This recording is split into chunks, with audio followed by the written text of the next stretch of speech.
கேட்டு இப்பதானே திறந்து விட்டாங்கன்னு அவங்க, இப்பதானே திறந்து, எங்க திறந்துட்டு இவங்கெல்லாம் வந்து போக போறாங்கன்னு. ஏன்? அந்த அந்த ஒரு எதிர்பார்ப்பு தான் அந்த மனுஷனுக்கு, அந்த நோயில் அந்த ஒரு எதிர்பார்ப்பு இருக்கும். அது முடிய அடுத்த நிமிஷம் அவன் என்ன செய்வான்? ஹாஸ்பிட்டல் இருந்து அவங்கள்ட்ட கேளுங்க, அடுத்த லுகர் எப்ப லுகர், அடுத்த நிமிஷம் எப்போ வருவாங்க, இதான் இருந்துட்டு மகரிப்.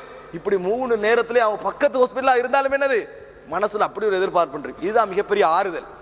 நாளை மறுமையில அப்படி ஆறுதல் சொல்றதுக்கு நம்மளுக்கு தந்தையும் இல்லை, தாயும் இல்லை, பிள்ளையும் இல்லை, உறவும் இல்லை, நட்பும் இல்லை, ஒண்ணும் இல்லை. இதுலயும் நம்ம ஹராமாக உழைச்சிருந்தா, யாருக்கா வேண்டி? பிள்ளைக்கா வேண்டி, பொன்னாட்டிக்கா வேண்டி ஹராமாக உழைச்சிருப்பாங்களே, அவங்க வாழணும், அவங்க ஒடுக்கணும்ன்றதுக்காக வேண்டி அவங்களுக்கு வேதனை டபுள் மடங்காவும் இருக்கும் உள்ளத்திலேயே. அட நம்மட வாழ்க்கை மறுமை நாளே நாசமாக்கிட்டோமே இவங்களுக்காக வேண்டி. அவர்களுக்கு பார்த்துல அந்த மனைவியும் அந்த பிள்ளையும் இல்லாம இருக்க அது எவ்வளவு வேதனையா இருக்கும். அந்த மாதிரி ஒரு கட்டத்துல நம்மளுக்கு மிஞ்சிக்கிற ஒன்றே என்ன தெரியுமா? அல்லாஹ் ரப்புல் ஆலமீன் நம்மளே பார்க்கிறதா. விளங்கிட்டானே? அல்லாஹு தாலா இரக்கத்தோட நம்மளே பார்க்கிற அந்த பார்வை மட்டும் தான் மிஞ்சிக்குது. அல்லாஹு தாலாவாக அழைச்சி உன்னோட நன்மைகளை பாரு, உன்னோட தீமைகளை பாருன்னா, யாரெல்லாம் நான் நன்மை எதுவும் செய்யல, வெறுமனே தீமை தான் செஞ்சுக்கிறேன் என்ற நேரத்தில் ஒரு தட்டை எடுத்து போடுவான். நீ இந்த நேரத்தில் இப்படி ஒரு திக்ர் செஞ்சாய், அந்த நேரத்தில் உன்னோட உள்ளத்துல இருந்த ஈமான் உச்சகட்டத்தில் இருந்துச்சு, அதனால உன்னோட பாவங்கள் எல்லாம் மன்னிச்சுட்டேன். இது பார்வையா இல்லையா? இது அருள் பார்வையா இல்லையா? அனுப்பிடுவான். எல்லா மக்களையும் பகிரங்கமா விசாரிக்கக்குள்ள திரை போட்டு ஒத்தனை எடுப்பான்லாம். மக்களுக்கு மத்தியில் திரை போட்டு அத்ததுக்கு இந்த பாவம் உனக்கு ஞாபகம் இருக்குதா, இந்த பாவம் ஞாபகம் இருக்கா, இந்த பாவம் ஞாபகம் இருக்கா, முகமெல்லாம் கருத்து கண்டு போகும். அல்லாஹ் தாலா சொல்லுவா, மன்னிச்சுட்டேன். உலகத்துல நீ செஞ்சுட்டு வரக்குள்ள நான் மறைச்சேன், இன்றைக்கு நான் மறைக்கிறேன், சொர்க்கத்துக்கு போகண்டுவான். ஏற்கனவே மறைச்சேன், இன்றைக்கு நான் மறைக்கிறேன், சொர்க்கத்துக்கு போகண்டுவான். இது அருள் பார்வையா இல்லையா? இந்த மாதிரி நிறைய பேர் என்ன செய்வான்? அல்லாஹ் தாலா ரஹ்மத், இரக்கம், கருணை பார்வை கொண்டு அல்லாஹ் தாலா சொர்க்கத்துக்கு அனுப்பிட்டிப்பான். நிறைய பேரை மன்னிப்பான், இதுக்காக வேண்டிய நிறைய பேரை மன்னிப்பான். அந்த மாதிரி ஒரு நேரத்தில் நம்மளை பார்க்க மாட்டான்ற லிஸ்ட்ல நம்ம இருந்தோம்னு வைங்களே, ஏறெடுத்தும் அல்லாஹ் தாலா பார்க்க மாட்டான். ஏண்டா இந்த பார்க்க மாட்டான்றது எப்ப நாளை பொறுத்தது? மறுமை நாளை பொறுத்தது தான். அப்ப அன்றைக்கு தான் நடக்க போகுது. பார்க்க மாட்டானா பார்க்க மாட்டான் தான். அப்ப அந்த மாதிரி கட்டத்துல எங்களுக்கு அருள் பார்வையும் இல்லையேண்டா, அல்லாஹ் தாலா நம்மளை பார்க்கவும் மாட்டான் என்று சொன்னால் அந்த வேதனைக்கு தானே அது வேதனை தான், உள ரீதியான வேதனை.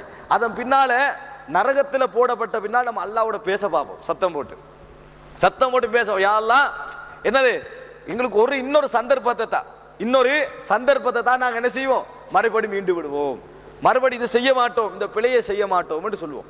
அந்த டைம்ல அல்லாஹ் தாலா பேசிக்கிட்டு இருந்தாலும் அது உங்களுக்கு ஒரு சந்தர்ப்பம் தரவா, தந்த செய்விக்கலான்ட்டு பேசிக்கிட்டு இருந்தாலும் அது என்ன செய்யும்?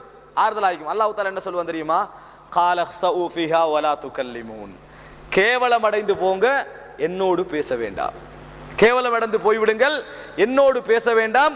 இன்னஹு கான ஃபரீக்கும் மின் இபாதி, எனது அடியார்களில் ஒரு கூட்டத்தினர் என்னை வணங்கி கொண்டிருந்தார்கள், என்னிடத்தில் பாவ மன்னிப்பு தேடிக் கொண்டிருந்தார்கள். ஃபத்தஹதுதுமுஹும் சிஹ்ரியன் வகுன்தும் மின்ஹும் தலஹகுன், அவர்களை நீங்க நகைச்சுவையாக எடுத்தீங்க, அவர்களை பார்த்து சிரித்துக் கொண்டிருந்தீர்கள். இன்னி ஜஸைத்துஹுமுல் யௌம பிமா ஸபரு, இன்றைய தினம் அவர்களுக்கு நான் சொர்க்கத்தை கூலியாக கொடுத்து விட்டேன், அவர்கள் பொறுத்ததின் காரணமாக சொர்க்கத்தை கூலியாக கொடுத்து விட்டேன், என்னோடு பேச வேண்டாம் என்று சொல்லுவான்டா. பேச வேண்டாம் என்று மூடிட்டான்னு வைங்களேன், அப்புறம் யாரோட பேசுறாரு?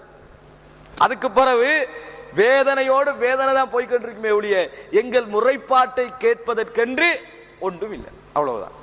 இதுதான் வேதனை என்று சகோதரர்களே. ஆக இந்த மாதிரியான ஒரு மனோநிலையில், இந்த மாதிரியான ஒரு வேதனையான நிலையிலிருந்து, அல்லாஹ்வுடைய அருட்பார்வை இழக்கின்ற நிலையிலிருந்து தப்பிக்கொள்ள பார்க்க வேண்டும். அடிக்கடி அல்லாஹ் நாளை மறுமையில் உன்னை நான் பார்க்கின்ற பாக்கியத்தையும் நீ என்ன இரக்கத்தோடு பார்க்கின்ற பாக்கியத்தையும் தந்தருள்வாயாக கேட்கக்கூடிய பழக்கம் எங்களிடத்தில் வர வேண்டும். அப்படிப்பட்ட அல்லாஹ்வுடைய கருணை பார்வையை பெற்றவர்களாக அல்லாஹு தாலா என்னையும் உங்களையும் ஆக்கியல் புரிவானாக. ஹாதா மா இந்தி வல்லா இல்மு இந்தல்லாஹ் வ அகூலு கௌலி ஹாதா வ அஸ்தக்ஃபிருல்லாஹ் லி வ லக்கும்.